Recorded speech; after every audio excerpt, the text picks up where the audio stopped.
So this, the name of the surah, it comes from verse 224, when Allah subhanahu wa ta'ala, He makes mention of those poets. So He says, وَالشُّعَرَاءُ يَتَّبِعُهُمُ الْغَاوُونَ. And we'll talk a little bit about that towards the end of the talk, inshallah.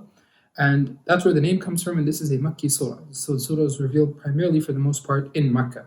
In Mecca, when Nabi Sallallahu Alaihi Wasallam was still living there. So we know that when the Prophet Sallallahu Alaihi Wasallam was living in Mecca, his main focus, his main mission at that time was to convince the people of the oneness of Allah subhanahu wa ta'ala, which is one of the central tenets of Islam, is Tawheed, of course, is to convince people that Allah subhanahu wa ta'ala, they believed in God, but they had other gods as well that they had fallen into belief and basically fallen into paganism and polytheism at this point. So that was one thing that Prophet ﷺ was, for the most part, working on, was that Tawheed, as well as affirming his own prophethood, as well as convincing those people that yes, I'm just like one of you. However, though I have spent 40 years in your company as a regular man, now God has given me prophethood, and as a result, you need to follow me. Basically, it's not my choice; God has selected me. And these are some of those things which they, absolutely refuse to accept the Prophet's message on. So Allah subhanahu wa ta'ala, oftentimes He had to console the Prophet because Muhammad though he was giving da'wah to these people and they were treating him so harshly, he was still upset because he wanted what was best for them, but they were attacking him and abusing him in so many ways. So Allah subhanahu wa ta'ala consoles the Prophet in many parts of the Quran, and this surah is a prime example of the consolation of Allah subhanahu wa ta'ala towards Nabi sallallahu alayhi wa sallam. And it's a very lengthy surah. It has 227 verses, so it's quite lengthy. And in this, at the very beginning of the surah, we will talk a little bit about how Allah subhanahu wa ta'ala addressed the Prophet sallallahu alayhi wa sallam, regarding the specific claims that these people are making against him. So let's actually begin from the very first verse. This surah is one of those surahs that begins with al-huruf al-muqatta'at. So it begins with the disjointed letters, which, like we have stated time and time again, we do not know their meaning. So we don't know for, confidently we cannot say it means this or it means this. There's nothing in the Quran or in the Sunnah which explicitly states the meaning of these verses, though there have been speculation, but we will not dive into that.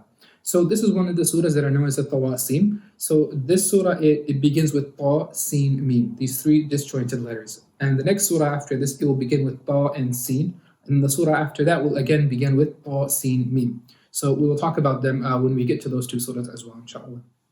So these are three consecutive surahs which essentially begin with the same two letters, and then there is that difference in the second surah.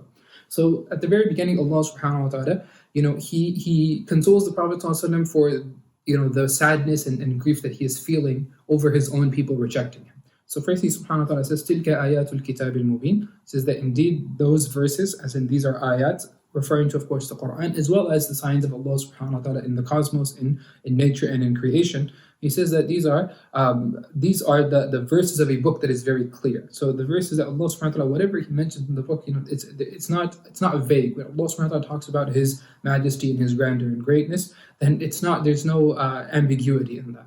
So when Allah subhanahu wa ta'ala talks about the majesty of His creation in the Quran, where we will get to inshallah Surah An-Naml, where Allah subhanahu wa ta'ala talks about the ant. We've spoken about the fly. Allah subhanahu wa ta'ala talks about the milk and how it comes from the cow. So all of these things which are visible to us in nature, Allah subhanahu wa ta'ala talks about them in the Quran. So He says, look, I've created this and this and this for you. Now go and actually observe it in nature, and you will see the clarity of the statements that we make in this book. He continues, and now Allah subhanahu wa ta'ala addresses the Prophet directly. He says, لَعَلَّكَ. He says, perhaps you, O Muhammad sallallahu alayhi wa sallam, you. The kaf here refers to anta. Okay, so this is you. لَعَلَّكَ بَاخِعٌ نَفْسَكَ أَنْ لَا يَكُونُ مُؤْمِنِينَ. Allah subhanahu wa ta'ala says, perhaps you will kill yourself if they do not become believers. Now, this does not mean a literal suicide. The Prophet ﷺ, that he would actually take his own life. However, Allah subhanahu wa ta'ala is saying, from grief, like, are you going to die over this? Are you going to die over this? Is this like the hill that you want to die on? You are so distressed and depressed by the fact that your people are rejecting this message. Not that that you're hurt personally, that they're saying these things about me, but that the punishment of Allah subhanahu wa ta'ala will fall upon your people if they do not accept the oneness of God.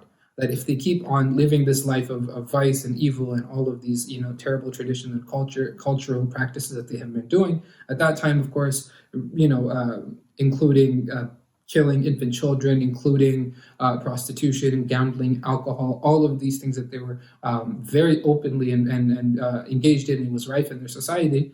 And the Prophet ﷺ was thinking that if they don't leave these things and they don't come to the pure right path, which has encouraged people to leave behind these vices and evils, then Allah subhanahu wa ta'ala's punishment is definitely coming on them, either in dunya or in akhirah. It's a certainty. In akhirah, it's definitely a certainty, but perhaps even in dunya as well. So the Prophet ﷺ becomes worried in this regard. So that worry is what kept him up, sallallahu alaihi wasallam. This is why the Prophet ﷺ, he used to engage in a lot of dua, a lot of prayer, long nights he would pray to Allah subhanahu wa ta'ala for the guidance of these people. And then during the day he used to go out and he used to continuously invite people towards Allah subhanahu wa ta'ala. He used to run behind them, calling them towards the deen. So Allah subhanahu wa ta'ala says that it seems like you're going to, literally you're going to die of the great grief and sadness that these people are giving you.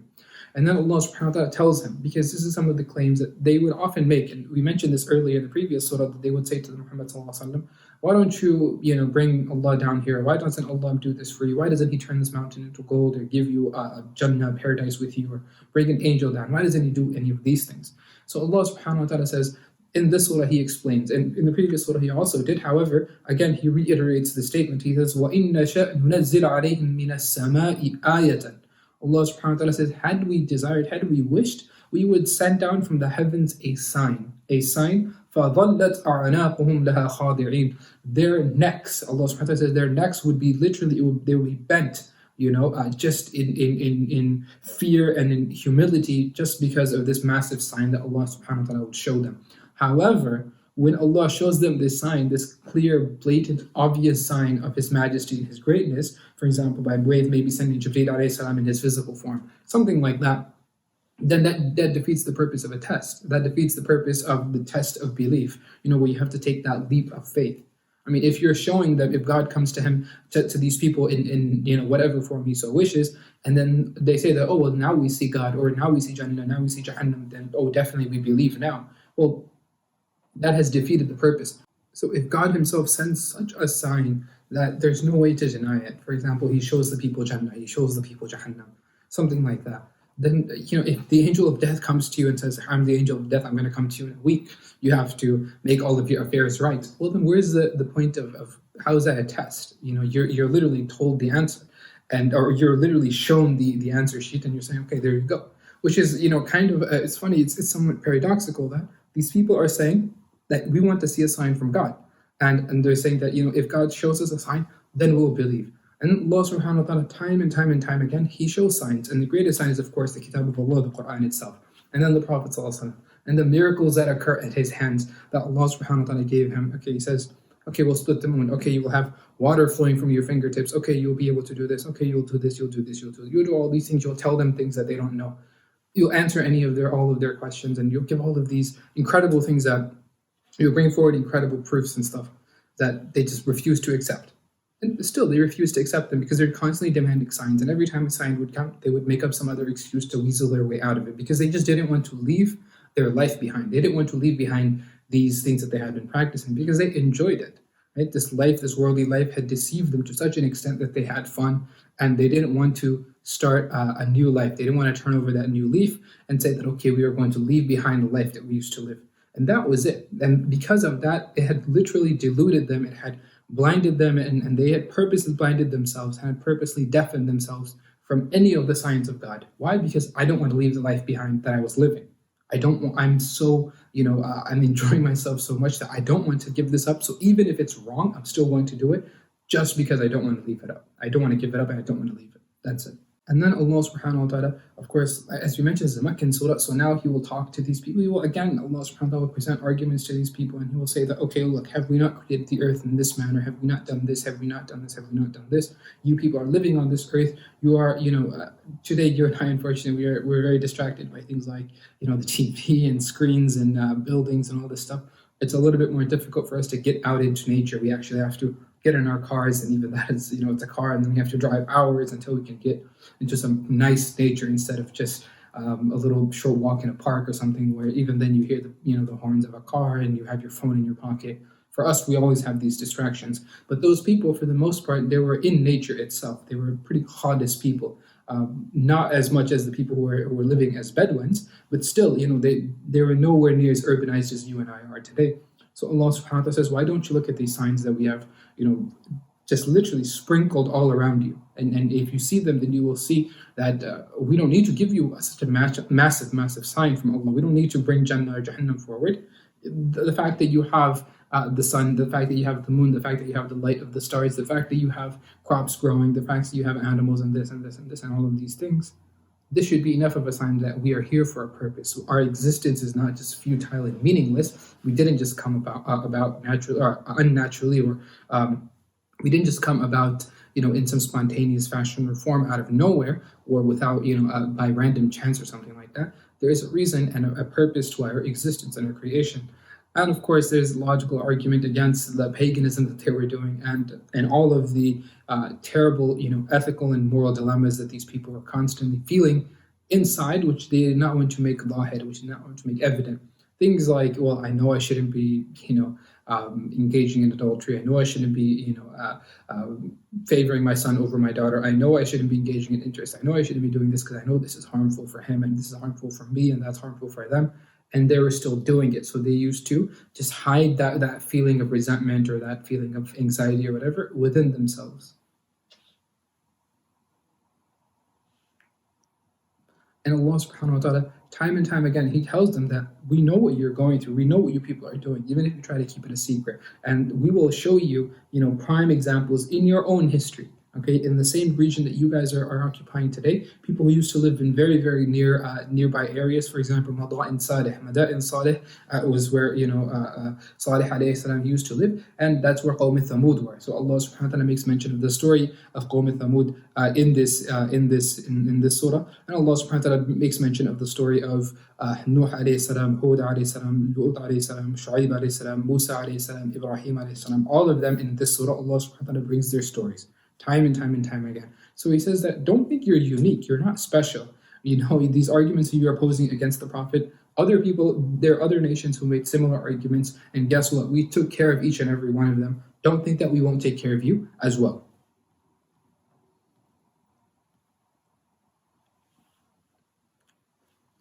Now, typically, I'm sure many people who have gone into the surah, they will go into all of the stories, and they'll tell you in depth like some of the stories and things. So I thought we would take a little bit of a different approach. I'd actually come across something quite interesting, which talk about some of the requirements for seeking knowledge, and actually some of the etiquettes of seeking knowledge. So I thought I would share that because they're actually taken from verses of this surah, which it was very, very interesting for me to read. It was quite fascinating, so I thought I would share it, inshallah. So the first of them is actually the verse that we had just read a little bit earlier, where Allah subhanahu wa ta'ala refers to the Prophet and He tells him that perhaps you will, die of the grief that you are upon as a result of these people not accepting, this faith. So the first one would be sincerity, ikhlas, where you sincerely are devoted to your cause. This, seeking knowledge, you are sincere. So you're not doing this because you want monetary gain, you want to be famous, you want to be well known amongst the people, you want to have some kind of position or something.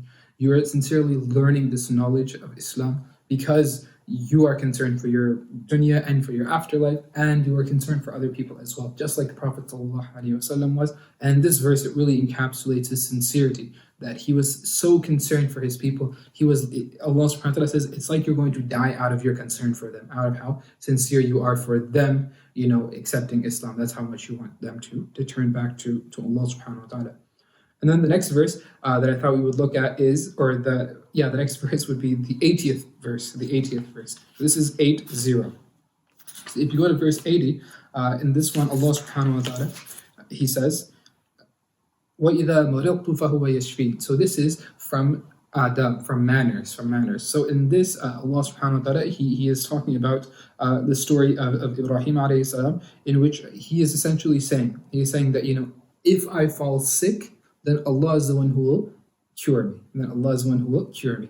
And however, in the previous verse, He said that وَالَّذِي هُوَ يُطْعِمُنِي وَيَسْقِينِ. Allah is the one who gives me food and He gives me drink. However, in this verse, Ibrahim alayhi salam says, وَإِذَا مَرِضْتُ. However, if I fall sick, فَهُوَ يَشْفِينِ. He does not say that وَإِذَا أَمْرَضَنِي. He doesn't say if Allah makes me sick, because that is against adab. We know that Allah is the one who is in complete control and total absolute power of everything. He has total absolute power of everything. However, you do not associate, and this is against the manners and akhlaq that we have with Allah subhanahu wa ta'ala, especially, that we would associate something negative with Him, to Allah subhanahu wa ta'ala.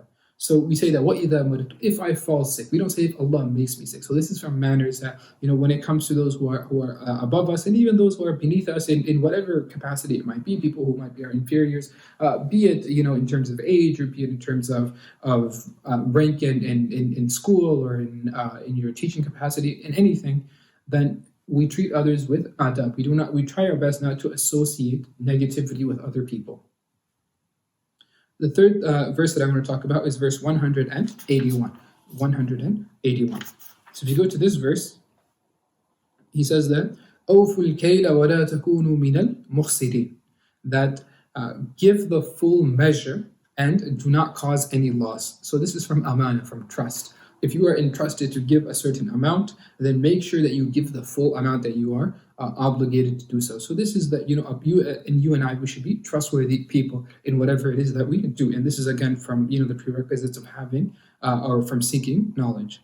The fourth one is verse 31. So now we're jumping back a couple of pages. So if you go back to verse 31, we will see that Allah subhanahu wa ta'ala, He says, قَالَ فَأْتِي بِهِ إِن كُنْتَ مِنَ الصَّادِقِينَ, that Fir'aun, he said that bring it forth then if you are of the truthful. So this is the claim that he had made against Musa alayhi salam, or the demand he had made from him, that why don't you bring it forth if you're a truthful and honest person? And of course Musa alayhi salam was a truthful and honest person. So this is again from some of the requirements of seeking knowledge, is that we should be honest people. If you're making a claim towards something, then you should have it, you should back it up. It's not just something that you're pulling out of thin air. And then verse 215. So we're just jumping all around in this surah today. So in verse 215, we say that Allah subhanahu wa ta'ala, He brings us, He says, وَاخْفِضْ جَنَاحَكَ لِمَنِ اتَّبَعَكَ مِنَ الْمُؤْمِنِينَ, that show humility, be kind and humble to the believers who follow you. So this is tawadu. Tawadu is being a humble person, having humility, and this is unfortunately a quality that is very hard to find today. That we always, all of us, unfortunately, most of us seem to have just even a little bit of that, pride in ourselves. Now, there is, of course, a good pride where it's you're happy for yourself, or you're happy for people. But then there is that pride where you are denying reality, where you are thinking that, I am a big shot, I am someone, I am something, that people are following me because I'm somebody. That is not the type of pride that is, praiseworthy in any sense, because you are basically elevating yourself above other people, and that should never be the case. We should never elevate ourselves. And Allah subhanahu wa ta'ala, in the Prophet ﷺ, he says that the person who lowers himself in humility for Allah subhanahu wa ta'ala's sake, Allah will raise that person. He will elevate that person in honor. Even though they consider themselves a very lowly person, Allah will make sure that person is greatly honored in the eyes of everyone else. And then the next verse is verse 62. Okay, verse 62, again, we're just jumping all over, so we're going to have a pretty good idea of the surah, inshallah, by the end. Verse 62, Allah subhanahu wa ta'ala says, قَالَ كَلَّا إِنَّ مَعِي رَبِّي سَيَهْدِينَ, that Musa alayhi salam, he said that, nay, verily, kalla, he says no, indeed no, rather with me is my Lord, and He will guide me. He will guide me. So this is when you have that sincere reliance upon Allah subhanahu wa ta'ala. In this, in a path that you tread, be it the path of seeking knowledge, be it the path of work or taking care of your family, or anything that you do, anything that you and I do, this is something that we should, this is an ayah, and wallah, it's a phrase from Musa alayhi salam that he has stated, that we should have ingrained in our minds. Inna ma'i rabbi sayahdin. Indeed, my Lord is with me, He will guide me. Never think that Allah is away from me, or Allah is not with me. You should never think like this. This is a very, very pessimistic and a negative way to look at life. Rather, we should think that Allah is with me at all times. Allah will guide me. As long as I sincerely rely upon Him and I ask Him for His guidance and for His help, He will definitely give it to me. Allah subhanahu wa ta'ala will not let me down. And then, of course, another verse is, this is also, it's later on, it's verse 217 with Musa alayhi salam. It's where, Allah subhanahu wa ta'ala gives a command, and He says that, put your trust upon Allah subhanahu wa ta'ala. So again, that element of trust and that repetition of tawakkul upon Allah subhanahu wa ta'ala comes in this surah a few times again. And then towards the very end, verse 218 and 19, these two verses, where Allah subhanahu wa ta'ala, He says, so the one that we had just stated earlier was وَتَوَكَّلْ عَلَى الْعَزِيزِ الرَّحِيمِ, that have tawakkul upon Allah subhanahu wa ta'ala. Then He continues and says, الَّذِي يَرَاكَ حِينَ تَقُومُ وَتَقَلُّبُكَ فِي السَّاجِدِينَ. And that, He is the one, Allah subhanahu wa ta'ala is the one who sees you. He sees you, O Muhammad sallallahu alayhi wa sallam, when you stand up. And so when you stand up to pray, when you stand up in ibadah and worship, and وَتَقَلُّبَكَ فِي السَّاجِدِينَ, that when you are engaged in doing sajda with Allah subhanahu wa ta'ala, when you fall into prostration, just like other people also make sajda to Allah subhanahu wa ta'ala, He is very aware of you. So this means that engage in worship. It's not just, well, I'm a student of knowledge, I'm learning, I'm doing this and that, I'm busy with this or I'm busy with something else. The essence of our creation, the purpose of our creation is the worship of Allah subhanahu wa ta'ala. وَمَا خَلَقْتُ الْجَنَّ وَالْإِنسَ إِلَّا لِيَعْبُدُونَ. I did not create humankind and jinnkind except that they may worship me. So that's it. You and I are here for worship. And, all of these other things, yeah, definitely there is fadiyah to seeking knowledge. It's an important thing. All of these are important. But a person who does not pray salah, the Prophet ﷺ, when he talks about the importance of salah, then he says that it's like the importance of the head to the body. What will happen if you remove the head from the body? Exactly. So if you take away salah, then, you're doing everything else, but you decide not to pray. So this is, the essence of our existence is founded upon this, where we stand up for the sake of Allah, we bow down for the sake of Allah, we fall upon our faces for the sake of Allah. You don't do that for anyone else. To be perfectly honest, who else do we do? You would never make sajda for anyone else, not for your parents, not for your kids, not for your spouse, not for the president or whoever, especially not this one. For anyone else, you wouldn't. But for Allah subhanahu wa ta'ala's sake, whether people are watching you or no one is watching you, you still make sajda. So this is that sincerity, this is that, pure khalis action that we do just for the sake of Allah, for no one and nothing else, but for God's sake. And no one pays us to do it. We don't get money out of prayers, and people don't give us food, or people don't give us clothing just because, this guy, he prays. So what's the big deal? Muslims pray. This is what is required of a Muslim, is to engage in ibadah, is to engage in worship. It is only Allah who gives us reward for this action. And then Allah subhanahu wa ta'ala, He continues in verse 227, which is the very final verse, very, very final verse. So He subhanahu wa ta'ala says, إِلَّا الَّذِينَ آمَنُوا وَعَمِلُوا الصَّالِحَاتِ وَذَكَرُوا اللَّهَ كَثِيرًا. That you engage in the dhikr and the remembrance of Allah subhanahu wa ta'ala. So this is, again, very fundamental too when it comes to seeking knowledge, when it comes to learning. If we are engaged in this learning, then, all of these things, these talks and stuff that we give and we listen to, at some point, it sometimes becomes information. For the most part, it is knowledge, and it's like, okay, it's nice and everything, but it's only knowledge so much so as we act upon it. But then after a while, if it's just, it's entertaining or it's fun to learn about new things, then it just becomes information. That's it. It's just something that falls on deaf ears. And if we are not engaged in true remembrance, if this does not increase us in our remembering Allah subhanahu wa ta'ala, be it at home, be it at the masjid, be it at work, be it outside, be it when we're with friends, when we think about God, then what if we are not thinking about God? Then what is the point and purpose of learning all of these things, listening to these talks, giving these talks, if we're not actually thinking about God outside of it? Then we have sincerely just defeated the purpose. We have seriously defeated the purpose of learning all of these things, because it's just a pastime. It just becomes like a hobby. Well, I'm studying. Yeah, you're studying, but outside of that, you're engaged in everything else, and you forget about God until you walk into the masjid. That's the only time you remember God. That should never be the case. We should think about Allah subhanahu wa ta'ala frequently throughout the day. And this is the only thing that Allah subhanahu wa ta'ala, He does not quantify it. He subhanahu wa ta'ala, He just says, وَذَكَرُوا اللَّهَ كَثِيرًا. They engage in Allah abundantly. Kathir, abundance, is a very subjective term. For me, kathir could be 100. For you, kathir could be 1,000. For someone else, 10 can be kathir. So you remember Allah subhanahu wa ta'ala to an amount that you consider that, okay, alhamdulillah, I did a good amount of dhikr, a good amount of remembrance of God, and inshallah, I will continue this tomorrow as well. And this is, of course, life is just taking life one day at a time, basically, right? So just keep building upon these good deeds.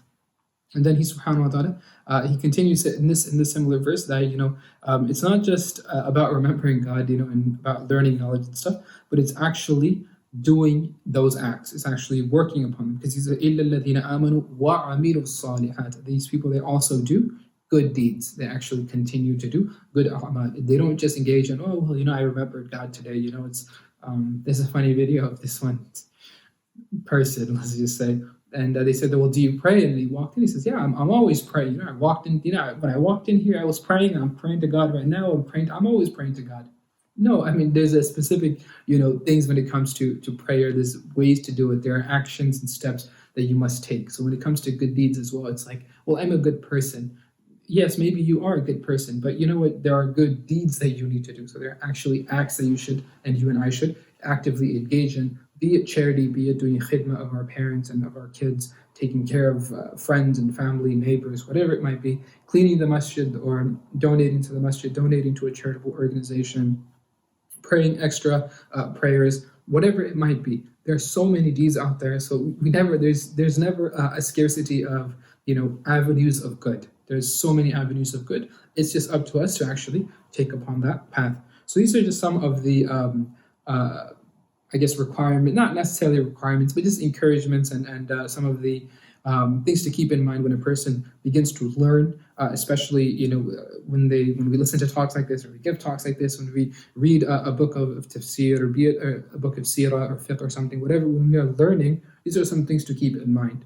That, okay, if I'm learning this, why am I learning it? Am I sincere in my seeking this knowledge? Am I a trustworthy person? If I learned this, will I actually apply it in my life? Will I actually do amal on it? Will I actually teach other people? If somebody asks me, then can I truthfully give them the right answer? And is it just something that when I open the book, then I think about God. When I close it, then I forget who God is? That shouldn't be the case. So all of these are, it's like a package deal. It's a package deal. It's not just, I'm studying. Well, what are you studying? Look, I'm learning. If you're learning, then you should have actions to back it up. Sometimes I know my parents would oftentimes, really get me good. Sometimes they would say that, is this what you're learning in madrasa? If I didn't do something that they didn't want me to, so that line always worked against me. So it's not just, I'm studying or I'm learning, but I'm actually acting upon what it is that I am learning. And let's conclude, inshallah, because like I said, there's a lot of stories in the surah. So inshallah, when you do get time to read the surah and the explanation, the tafsir of it and the translation, you will see story after story repeated in the surah. And towards the very end, this is where Allah subhanahu wa ta'ala, He talks about the Shu'ara, He talks about the poets. Now, one of the claims that the people of Mecca had made against the Prophet sallallahu alaihi wasallam is that some of them had called him a poet. And I spoke about this earlier. It was a very silly claim, because poetry is not just random words you throw together on a piece of paper, even if some people might pretend like it is. That's not the case. Poetry is a skill, is an art, and good poetry is something that is recorded and is kept for generations and generations. It is taught, it is learned. It takes years and years of practice, and there are rough drafts, and then there are final copies and printed copies and final revised editions and this and that, just like any other type of written form or even oral form. And the Prophet ﷺ, he had no teachers. If he did, one of them would have come forward and said, I taught him poetry. He had no students. If he did, someone would have said, I am the student of Muhammad, he taught me poetry. Absolutely not. For 40 years, he had no experience with ever saying even a line of poetry. All of a sudden, these people say, he came forward with this massive compilation of 6,000 plus verses of poetry. It's kind of an insane claim, and it holds absolutely no water. And Allah subhanahu wa ta'ala actually criticizes poets. So in here, Allah subhanahu wa ta'ala, at the very end of this surah, verse 224, that we mentioned at the very beginning, Allah subhanahu wa ta'ala, He says that, when he begins to talk about the Shu'ara, He says, وَالشُّعَرَاءُ يَتَّبِعُهُمُ الْغَاوُونَ that the Shu'ara, the poets, the people who are lost, they just follow them around. Because these poets, they have a way with words. And if today you want a prime example, you just look at the musicians of today, the singers of today. I don't want to get into the whole music debate, but honestly, when it comes to the music that is prominent in American society and in Western society today, it's absolutely impermissible. I think, personally, this is my opinion, and it's actually, backed up by a considerable number of scholars, that the music that is played today in Western society is just not permissible, because if you just look at the lyrics, just watch the videos, no parent, definitely no child would be comfortable with having their parent sit there and listen as the child is listening, or watch that video together. Like if that's family friendly content, then go ahead and put it in front of your grandparents and your kids and have everyone watch or listen to that. I think we would all be very, very hesitant to. Now, like I said, this is regarding a very specific subset of that industry. So it is a testament to Allah subhanahu wa ta'ala statement, where he says that these poets, you will see people who are just so enraptured by them, following them anywhere and everywhere.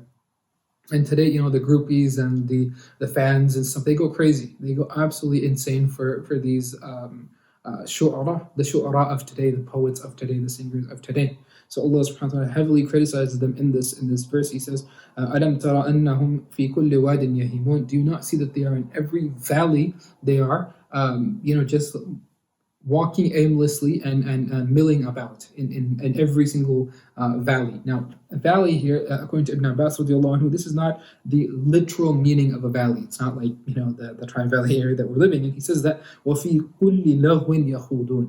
They say that in every single genre, in every little topic or conversation that they can engage in, they will make a song about it. They'll make a rap about it. They'll make a poem about it. So in everything, they have to have something to say. So Allah subhanahu wa ta'ala here is criticizing. He says that, they don't leave any stone unturned. They will talk about your mother, your father, their job. They'll talk about money. They'll talk about people. They'll talk about who knows what else, God knows what else. But they'll talk about anything and everything. So he subhanahu wa ta'ala criticizes that as well. He says, وَأَنَّهُمْ يَقُولُونَ مَا لَا يَفْعَلُونَ. This is a very, very powerful ayah. He says, and they indeed say that which they do not do. And again, all of these, these singers and rappers and whoever else, they're making all kinds of boastful claims. Oh, I'm like this and I'm like that. But they're really not. They're actually, pampered and very, closeted and protected in society or outside of public society and of the general public. And they're in their mansions and just hiding away from everyone. They make themselves look like very, very big and of the people kind of figures. There's one very famous lady. She made a whole song about single women, and all of the single women begin to celebrate the fact that they are single and that they should enjoy this time where they have no relationship obligations. Meanwhile, the lady herself is married and has children. The absurdity of these kinds of songs and the absurdity of the people who follow them, that they're just so enraptured by the words that these people say and the melodious way by which they say it. Allah subhanahu wa ta'ala has criticized this long, long ago. It's not something new. The people of Mecca, the pagans of Mecca, they were also falling into similar things as well. And one of those, heavy criticisms was that they used to make claims. These poets, they used to make claims for things which they never used to do, which they did not do themselves. However, now this became kind of problematic because there were some, you'll say that, well, there were also Sahaba who were engaged in poetry, who had nice voices, melodious singing kind of voices. What about them? So don't worry, they also were concerned as well. So this Ibn Jarir and Hakim, rahimahullah, they bring examples of three Sahaba who came to the Prophet ﷺ, and they're known for their poetry.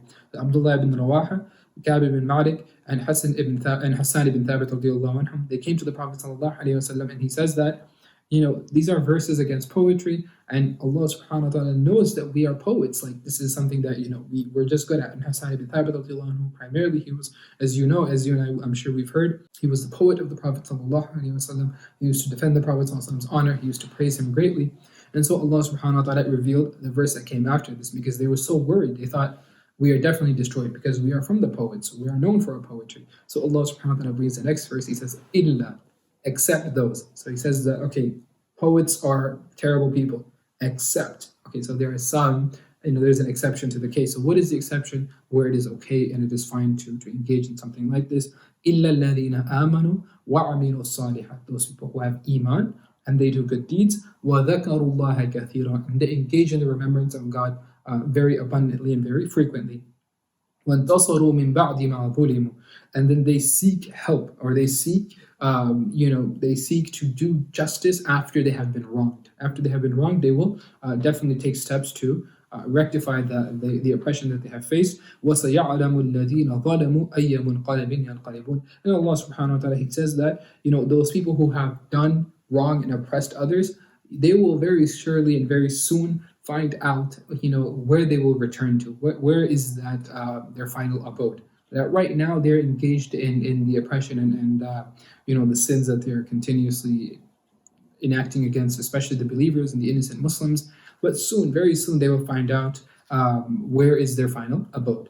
So with that, inshallah, we conclude just a little bit of a brief overview of sort of the Shu'ara. And like I said, it's a very lengthy surah. Primarily, it's filled with the stories of previous prophets who came before the Prophet ﷺ. It is also filled with warnings against the pagans at the time, and addressing some of the claims and statements that they had made against Nabi sallallahu alaihi wasallam. So Allah subhanahu wa ta'ala, and I just came across this verse, and I thought I would just share before we conclude, that Allah subhanahu wa ta'ala states that in verse 192, he says, وَإِنَّهُ لَتَنزِيلُ رَبِّ الْعَالَمِينَ. He's talking about the Quran. So again, this is a defense, against the claims of the pagans. He says that indeed this is a steady revelation from Allah subhanahu wa ta'ala, who is the Lord of the worlds. نَزَلَ بِهِ الرُّوحُ الْأَمِينَ. That the Ruh al-Amin, so this is of course Jibreel alayhi salam, he is the one who has descended with this book, عَلَى قَلْبِكَ لِتَكُونَ مِنَ الْمُنذِرِينَ, upon your heart, O Muhammad sallallahu alayhi wa sallam.